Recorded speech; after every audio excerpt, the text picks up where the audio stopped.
Hello guys အားလုံးပဲမင်္ဂလာပါရှင် Yuki ပါ Yuki ဒီနေ့မှာတော့ဗောနော် Sakura School ထဲမှာဘယ်လိုပြောSakura School ထဲမှာစပိန်2ယောက်စီနီလေးပြပြပေးတော့မှာဖြစ်ပါတယ်ဗီဒီယိုလေးမစခင် Yuki ရဲ့ channel အသစ်လေးကို like and subscribe လေးလုပ်ပေးကြပါဦးလို့ပြောချင်ပါတယ်အားလုံးပဲစလိုက်ကြရအောင်အရင်ဆုံး Yuki တို့ကဗောနော် Yuki စီးရမှာ Yuki ကအနောက်မှာထိုင်ရမှာဆိုတော့ဘွိုင်းဟုံးကိုသွားလိုက်မယ်ပေါ့နော်ဒီနားမှာစလိုက်မယ်ပေါ့နော်ပြီးဦးစီဘွိုင်းနေရာနဲ့ပြောင်းမယ်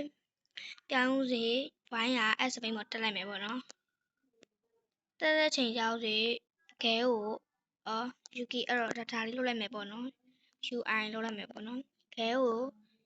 ပေါ့နော်စကားကိုကလောက်ရမယ်ပေါ့နော်ချီရမယ်ပေါ့နော်ချီရဲ့ချိန်မှာချီပြီးသွားဦးစီရင် Yuki တို့ကအမြန်နှိပ်ရမှာပေါ့နော်စကားပြောတဲ့ခလုတ်ကိုအမြန်နှိပ်ရမှာပါအမြန်နှိပ်ဖို့လိုပါတယ်အဲ့တော့Yuki နောက်ကျပါYuki နောက်ကျပါခဏနေနှိပ်လို့မီ Okay မမေတော့ဖဲအေး Okay ရပြီမရသေးဘူးလောက်ကြအောင် Okay ခဏနေမပေါ်သေးဘူးစကားပြောတဲ့ခလုတ်ရပြီအဲ့လိုရပါပြီပေါ့နော်စကားပြောတဲ့ခလုတ်လေးYuki တို့ဒါလေးနှိပ်မယ်ပေါ့နော်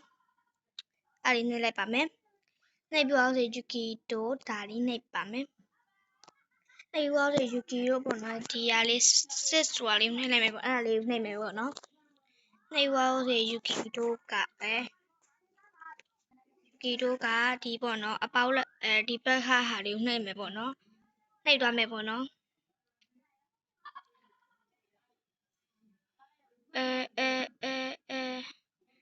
ခဏနေအောင်လုံးမရသေးဘူးရပြီYuki တို့ကပေါ့နော်ဒီဟာရတဲ့အထိလောက်ကမှာပေါ့နော်ရပါပြီဆို Yuki တို့ကဒီပေါ့နော်ခဲကိုအနောက်ဆုပ်တာလေးလုပ်ပေးရမယ်ပေါ့နော်Yuki တို့အနောက်နဲ့ဆုပ်ပါမယ်ဒီခလုတ်လေးကိုဆုပ်ရမှာပေါ့နော်အဲ့ခလုတ်လေးကိုဆုပ်ပါမယ်ဆုပ်လိုက်ပါမယ်နော်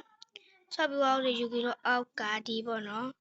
ဒီအနောက်ခလုတ်လေးကိုနှိပ်ပေးမယ်ပေါ့နော်ခဲကိုပြောင်းပြန်လုပ်ပေးရမှာပေါ့နော်ခဲပြီးလို့ဟိုဘက်ရွှေ့ဒီဘက်ရွှေ့လုပ်ပေးမယ်ပေါ့နော်ခဲပြီးအောက်လေးနည်းနည်းလျှော့မယ်ဒီဘက်လေးနည်းနည်းကြည့်မယ်ခဲဒီဘက်နဲ့တိုးလာအောင်ရပြီပေါ့နော် Yuki လို့အဲ့ဒါဆိုဒီမှာပေါ့နော်စပိန်2ယောက်စီနီလေးဖြစ်ပါတယ်Yuki ကိုပေါ့နော်မတိရရှိလို့Sakura School ထဲမှာမတိရချီမီလို့ရပါတယ်လို့ပြောချင်ပါတယ်အားလုံးပဲ bye bye